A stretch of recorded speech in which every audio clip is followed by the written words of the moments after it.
Padre, bendice tu palabra, sea de edificación para cada uno de los que escuchemos o escuchen este mensaje, Padre, en el nombre de Jesucristo. Amén. El apóstol Pablo en la segunda epístola a los tesalonicenses en el capítulo 2, versículo 15, dice, así que, hermanos, estad firmes y retened la doctrina que habéis aprendido, sea por palabra o por carta nuestra. Permanecer en la doctrina, tener firmeza, requiere de cierto esfuerzo de nuestra parte. Le compartía en el tema anterior que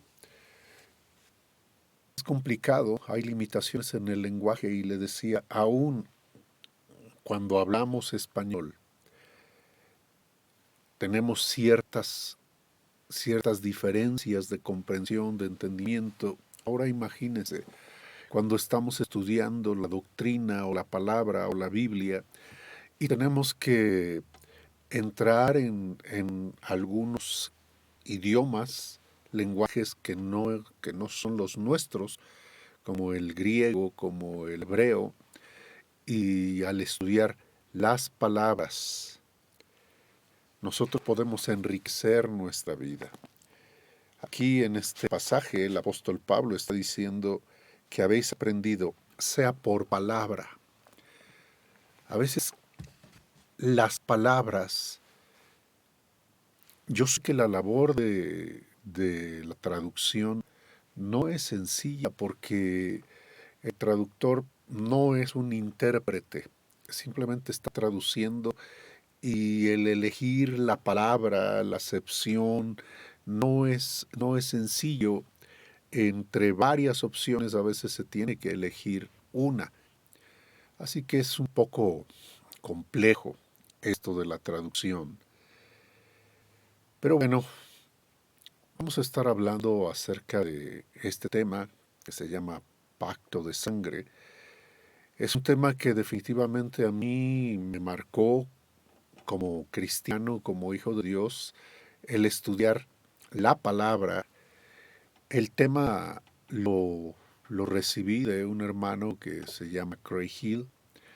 Él recibimos un seminario que se llamaba De maldición a bendición y aparte de eso, bueno, tenía algunos materiales y yo compré algunos de esos cassettes que se llamaba Blood Covenant o Pacto de Sangre.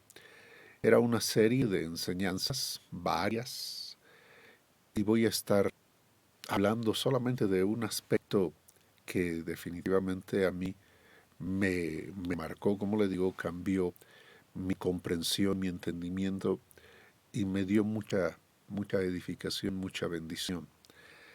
Así que vamos a entrar en este tema, pero voy a comenzar hablando acerca de lo que es la Pascua judía en Éxodo capítulo 12. Eh, Vamos a hablar acerca de la Pascua porque la Pascua judía es lo que para nosotros ahora se convirtió en el Nuevo Testamento en la Cena del Señor o la Santa Cena. Y bueno, fíjese cómo aún en ese tiempo, Éxodo 12, 2 y 3, este era un asunto decisivo en la vida del pueblo de Israel, de tal manera que Dios les dice, este mes, cuando van a celebrar la Pascua, o será principio de los meses. Y la palabra hebrea principio es rosh o cabeza, el, el principio de los meses. Para vosotros será este el primero en los meses del año. Obviamente en la vida práctica no es así. Los judíos celebran el año nuevo Rosh Hashanah en septiembre y esto es en la Pascua. No tengo una explicación para eso, simplemente es algo que me llama la atención, que aquí Dios está diciendo, este será cabeza, principio, el primero de los meses del año. Habla a toda la congregación de Israel diciendo, en el 10 de este mes, tómese cada uno un cordero, según las familias de los padres, un cordero por familia. Mas si la familia fuere tan pequeña que no baste para comer el cordero, entonces él y su vecino inmediato a su casa tomarán uno según el número de las personas conforme al comer de cada hombre. Haréis la cuenta sobre el cordero. El animal será sin defecto, macho de un año, lo tomaréis de las ovejas o de las cabras. El animal será sin defecto, macho de un año, y ese animal apunta, y lo vamos a ver más adelante, al Cordero Pascual o a, a Cristo en este caso. Para nosotros ya lo comprendemos, ya lo entendemos. Aquí Dios está dando las indicaciones de esta festividad, de este evento que va a ser la primera vez que lo realicen antes de salir de la esclavitud en la que están en Egipto. Y le sigue diciendo en el verso 6 y 7, y lo guardaréis hasta el día 14 de este mes, y lo inmolará toda la congregación del pueblo de Israel entre las 2 tardes. Y tomarán de la sangre, y la pondrán en los 2 postes, y en el dintel de las casas en que lo han de comer. Y aquí es algo que tal vez usted lo ha leído y lo ha visto aún en películas, eso de la sangre. ¿Por qué poner la sangre? Y quiero tocar este tema porque en muchos sentidos algunos lo han distorsionado, no lo comprenden, no estamos conectados con la cultura y con las prácticas, las costumbres de ese tiempo. Y a veces lo sacamos de contexto o lo mezclamos con nuestros orígenes. Muchos de nosotros, eh, si no practicamos, cuando menos crecimos en un ambiente de catolicismo. Y hay muchas cosas que se hacían que no había una comprensión, que simplemente se hacían o se hacen como un rito sin entender. Craig Hill daba un testimonio en base a este versículo, Efesios 2:12, en donde él dice que Dios le estaba hablando y le estaba diciendo que hay muchos cristianos en la actualidad que están en esta situación, que están en esta condición.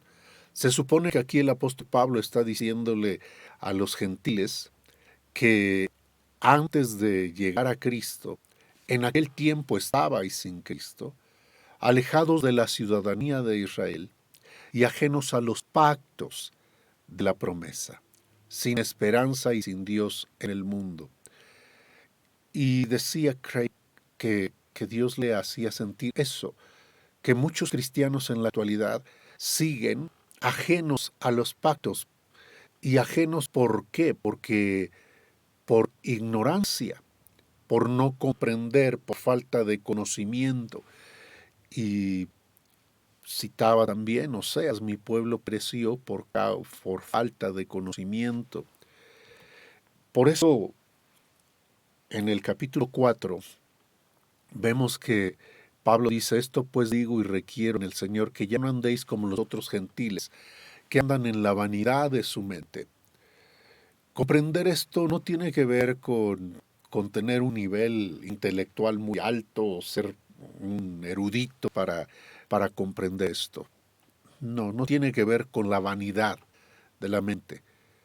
Tiene que ver con recibir la vida, recibir la luz, recibir la iluminación de parte de Dios. Estos que andan en la vanidad de su mente, dice, teniendo el entendimiento entenebrecido, ajenos de la vida de Dios, por la ignorancia que en ellos hay. Porque el hecho de que alguien sea un erudito, puede ser erudito en algún aspecto y sin embargo ignorar. Y la ignorancia viene porque han endurecido su corazón, porque han elevado su mente, están en una mente altiva, pensando que creen, que saben. Y por eso el apóstol también dice, si alguno cree que sabe algo, aún no sabe nada como debe de saberlo. Y hablaba de esto también en el video anterior, donde le dije cómo Pablo, por eso dice que Dios le habló y le dijo, bástate mi gracia, porque mi poder se perfecciona en la debilidad. Y por eso el apóstol dice, por eso me gloriaré en mis debilidades, porque cuando soy débil, entonces puedo recibir la gracia, la fortaleza que viene de Dios, la gracia que viene de Jesucristo. Y lo mismo aplica en cuanto al entendimiento, en cuanto a comprensión, pero no por un ejercicio mental, no por un ejercicio de la inteligencia, sino por abrir nuestro corazón para que la luz de Dios penetre en lo más profundo de nuestro corazón, iluminando también nuestro entendimiento y nuestra mente. Y claro que sí, después ya lo podemos comprender y procesar también acá arriba, pero primero es en el corazón. Por eso lo primero que tenemos que hacer es disponer nuestro corazón, abrir nuestro corazón. Dice el apóstol Pablo en Efesios 2:13, pero ahora, en Cristo Jesús, vosotros que en otro tiempo estabais lejos, habéis sido hechos cercanos por la sangre de Cristo. ¿Por qué la sangre? Porque sin derramamiento de sangre no hay remisión de pecados.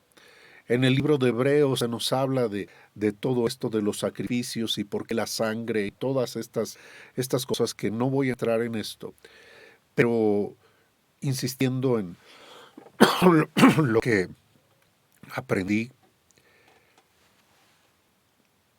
en su testimonio, decía Regil, bueno, pues así,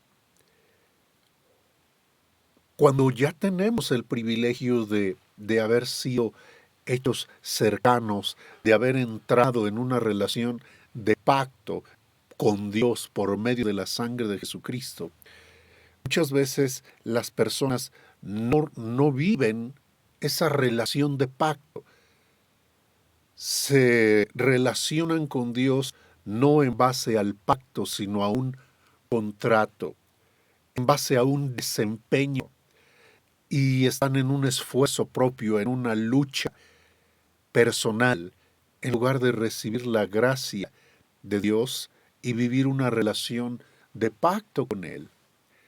Y cuando tú no vives una relación de pacto y estás basando tu vida cristiana en el esfuerzo propio, en tu capacidad, estás ajeno a los pactos de la promesa. Estás alejado, aun cuando ya eres cristiano, no estás viviendo en la gracia y en todos los beneficios que trae a nuestra vida relacionarnos con Dios confiando en la obra perfecta de Jesucristo, porque por su sangre nos ha redimido de todo linaje, todo pueblo, toda lengua y toda nación, y nos ha hecho para nuestro Dios reyes y sacerdotes. Y dice Juan, y reinaremos sobre la tierra. Sin embargo, muchas veces como cristianos no estamos en esa posición, no estamos sentados en los lugares celestiales juntamente con Cristo, sino que apenas si luchamos y tratamos de sobrevivir y esforzarnos en ser buenos cristianos. Queremos ser buenos cristianos, pero no por la gracia de Dios, sino por nuestro esfuerzo, por nuestra capacidad. Así que, continuando con la Pascua, volvemos a la Pascua. Es una ordenanza. La palabra rito que usted ve ahí al final es la palabra, también puede traducirse como ordenanza. Dice el verso 24 y 25, guardaréis esto, la Pascua, por estatuto para vosotros y para vuestros hijos, para siempre. Y bueno, ahora para nosotros, la Pascua, dice Pablo, es Cristo. Y cuando entréis en la tierra que Yahweh os dará, como prometió, guardaréis este rito. Rito a veces tiene una connotación negativa para nosotros porque algo ritual, algo que se hace como un hábito y que pierde el significado, carece de la esencia cuando no nos conectamos con el significado esencial.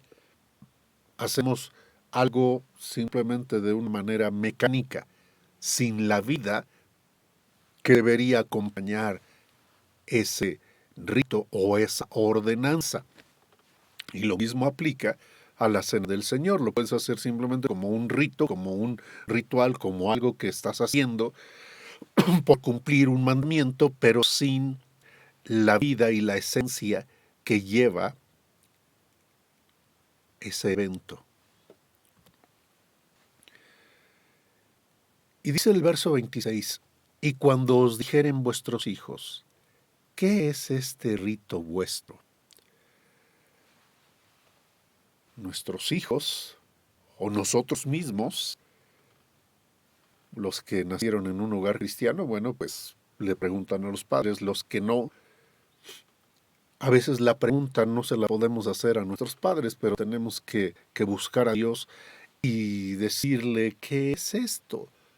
¿Qué es esto? ¿Por qué hacemos eso? ¿Qué significado tiene?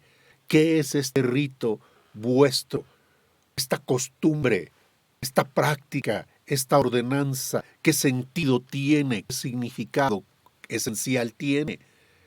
Porque si solamente lo hago por una imitación y porque, bueno, pues es la costumbre, sin la comprensión, pierdo el beneficio, la bendición que me conecta con esa, ese evento histórico que marcó la vida del pueblo de Israel. En el diccionario, bueno, aquí pongo como subtítulo, el rito está conectado al mito, pero no mito como algo mitológico o que fue creado, sino como un evento que sucedió realmente. Rito es una palabra con origen en el término latino ritus. Se trata de una costumbre o ceremonia que se repite de forma invariable de acuerdo a un conjunto de normas ya establecidas. Pero vea usted estas últimas líneas. Los ritos son simbólicos y suelen expresar el contenido de algún mito. Así que el rito está conectado al mito, al evento. No puedes realizar el rito como una costumbre si no lo conectas con ese evento. Si no te conectas, pero a un nivel en el que por eso se hace memoria, y es lo que dice Cristo en la cena, por ejemplo. Haced esto en memoria de mí. La palabra en hebreo es juká y es costumbre, decreto, derecho, descripción, establecer, estatuto, ley, mandamiento, ordenamiento, práctica, regla, rito.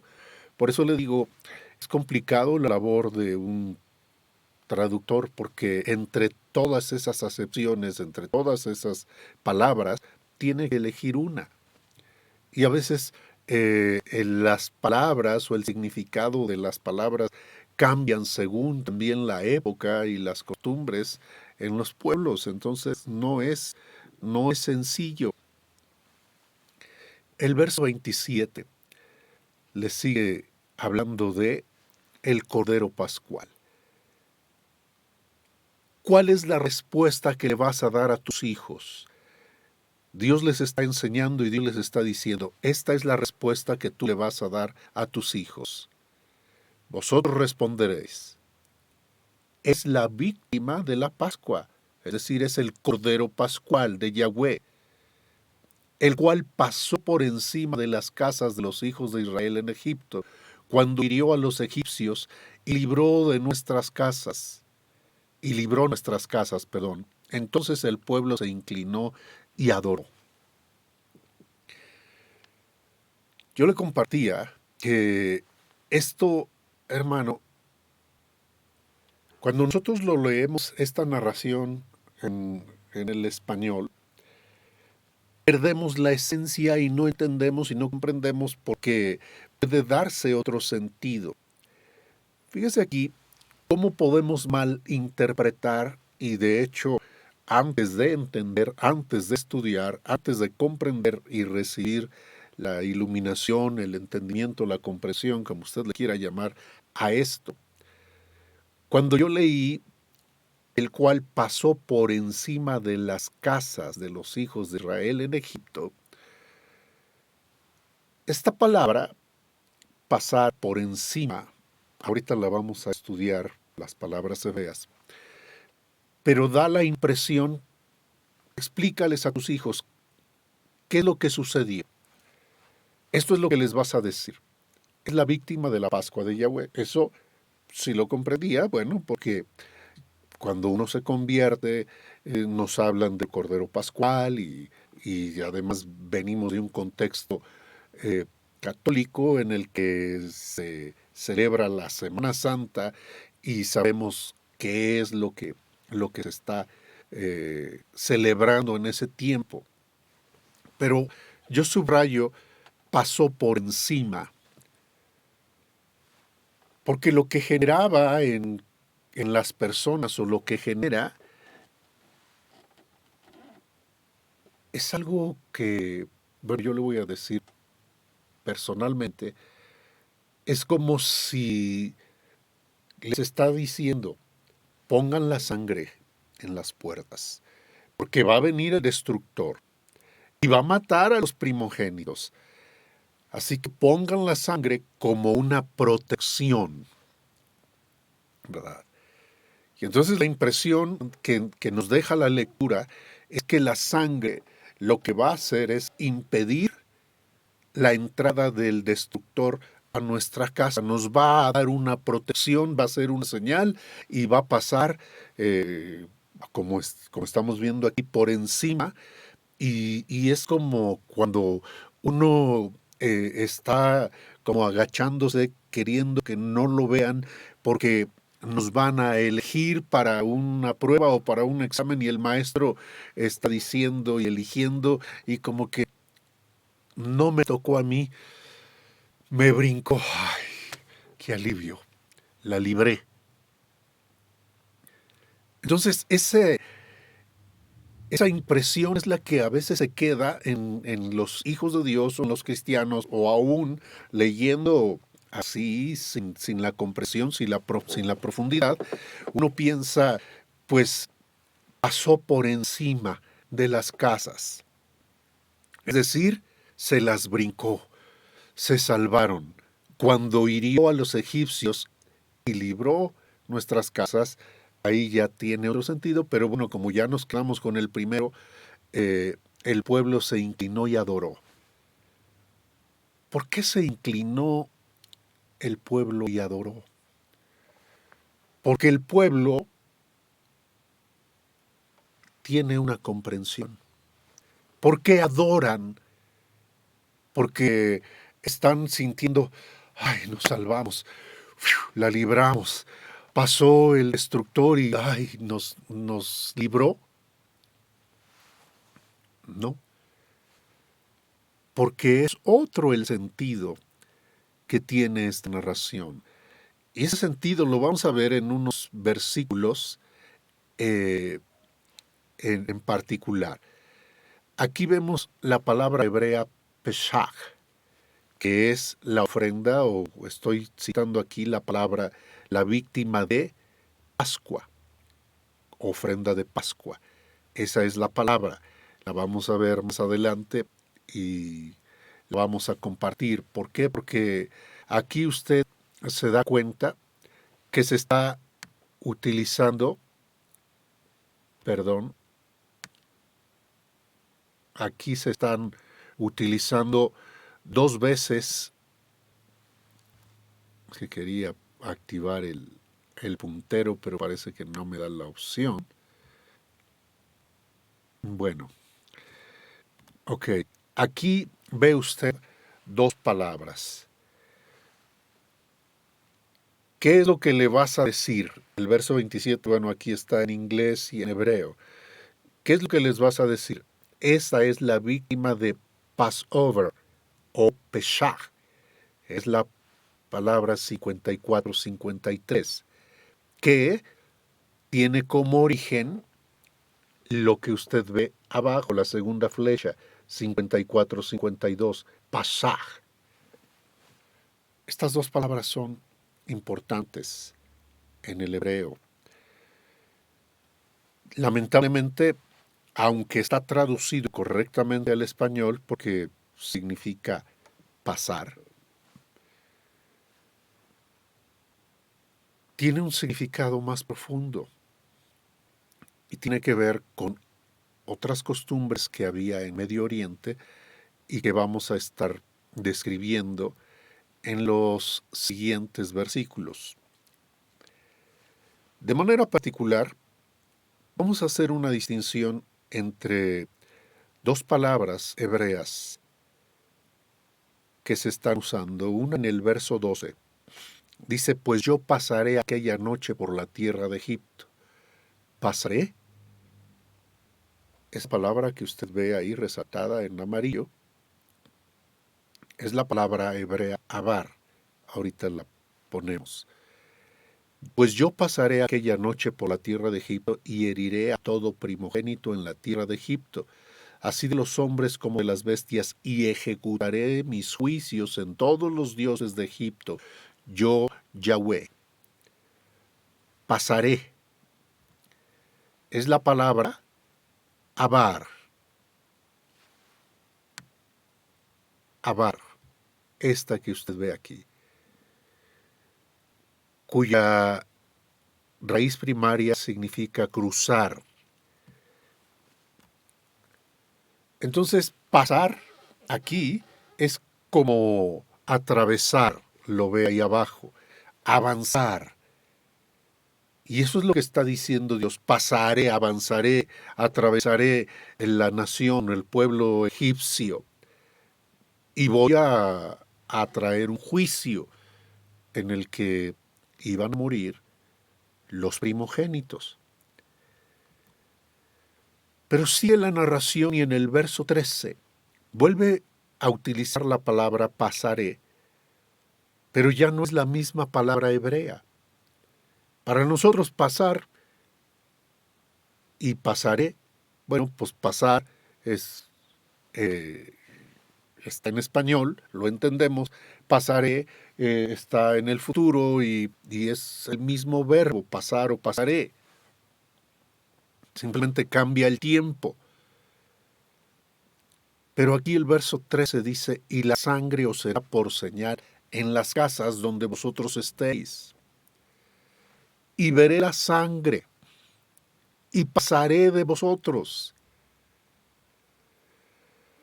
Y como decía, el sentido que antes yo tenía y que tal vez mucha gente tenga es, pasaré de vosotros, es como nos va a brincar, nos vamos a librar porque ese ángel destructor viene para matar y yo no quiero que pase, no quiero que me toque. Y no habrá en vosotros plaga de mortandad cuando hiera la tierra de Egipto. Ese es el sentido en el que muchos lo entienden. entendíamos, o bueno, yo lo entendía así. Pero aquí la palabra, como le decía, es pasaj, que significa brincar, figurativamente saltar encima. Pero, otra vez, aquí explicaba el hermano Craig, cuando no conocemos las costumbres, no sabemos a lo que se está refiriendo. Pensamos que está hablando de eso, de brincar, de pasar por alto, de que no te toque, ¿sí? De que seas librado de esa destrucción. Sin embargo, aquí compartía Craig Hill lo que eran los pactos de hospitalidad, ajenos de los pactos. Y decía, hay un pacto que se llevaba a cabo en los pueblos orientales, en los que aquí usted ve en esta imagen, en la parte que está afuera, bueno, está en inglés, pero le pongo, es el pacto de cruzar el umbral, threshold en inglés. En ese pacto, lo que se brinca, ¿sí? No es lo mismo brincar la casa, que aquí a lo que se estaba refiriendo es a ese pacto en el que estás brincando el umbral de una casa. Es decir, de estar fuera, voy a introducirme, ¿sí? Estoy fuera y voy a entrar en la casa. Yo pasaré, es esto a lo que se está refiriendo. Pasaré es brincar, ¿sí? Brincar ese umbral. ¿Por qué brincar? ¿Por qué había ese sentido de brincar ese umbral? Porque había un pacto, no solamente de brincar ese umbral, sino que viene de el, ahí en ese umbral, cuando una persona iba a recibir un huésped importante, hacía este pacto. Dependiendo del huésped, mataba un animal.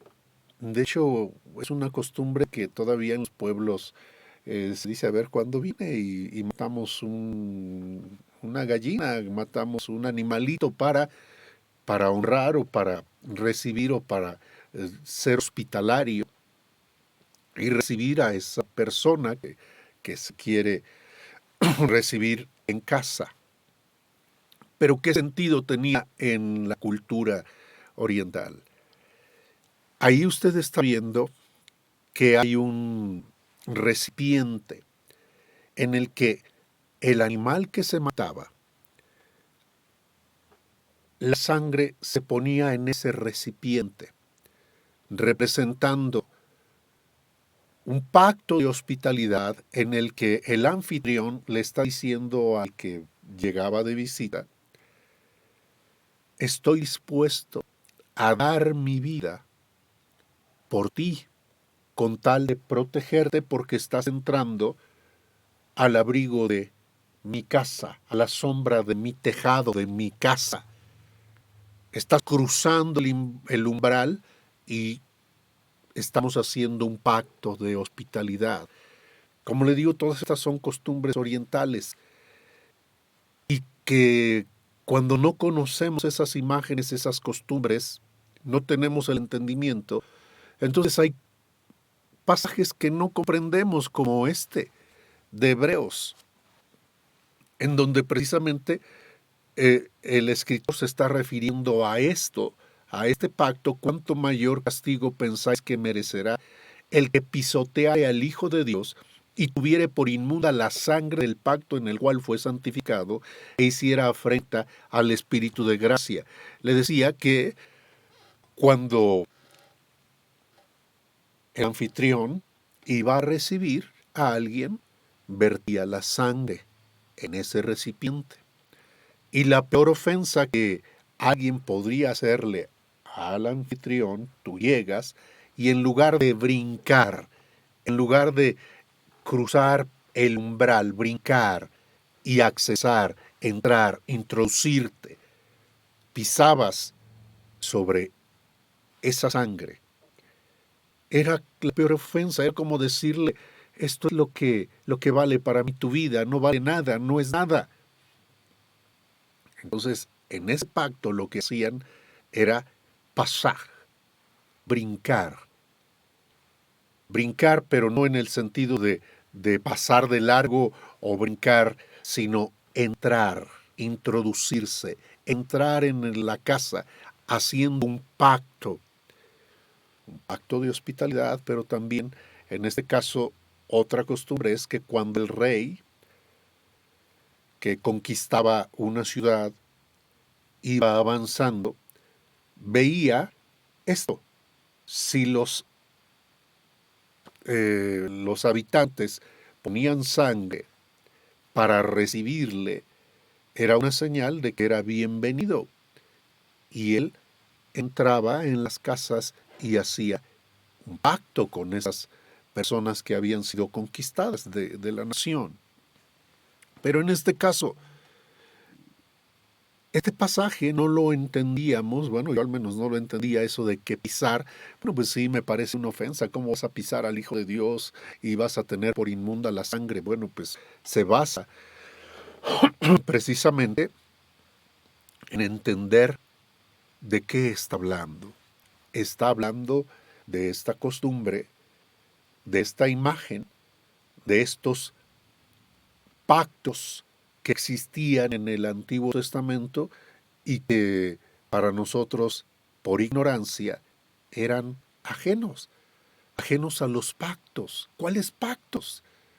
Está hablando en plural el apóstol Pablo, ajenos a los pactos de la promesa. Había pactos. ¿Qué cosas están sucediendo a través de Cristo que nos ha acercado por su sangre?